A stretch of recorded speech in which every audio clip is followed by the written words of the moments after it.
Hi!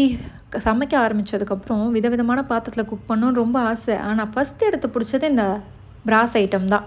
அதுவும் நான் ரொம்ப ஹெவியா இருக்கும்னு நெனச்சுட்டு வாங்கினதே இல்ல. ஹித்தா வெல்னஸ் அப்படின்ற பேஜ்ல ரொம்பவே லைட் வெயிட்டான கலெக்ஷன் வந்து சென்ட் பண்ணியிருந்தாங்க. பார்க்கறதுக்கே அவ்வளோ ராயலா இருந்து, யூஸ் பண்ணி பார்த்தா ரொம்பவே சூப்பரா இருந்தது.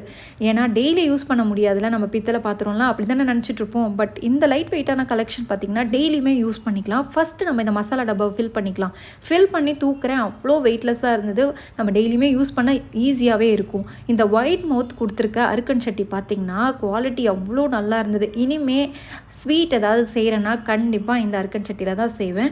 உங்களுக்கு இந்த பிராண்ட் பற்றி தெரியணும் அப்படின்னா கீழே பிராஸ்ன்னு கமெண்ட் பண்ணுங்கள். உங்களுக்கு டீட்டெயில்ஸ் எல்லாம் சென்ட் பண்ணுறேன். அது மட்டும் இல்லாமல் பித்தளையில் சமைக்கும் போது அவ்வளோ பெனிஃபிட்ஸ் இருக்குது.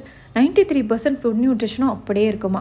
ஸோ நான் சமைச்சு முடிச்சுட்டு இதில் சர்வ் பண்ணும்போது எனக்கு ரொம்பவே பிடிச்சிருந்தது. டீட்டெயில்ஸ் எல்லாம் டிஸ்கிரிப்ஷனில் இருக்குது, செக் பண்ணி பாருங்கள். பாய்.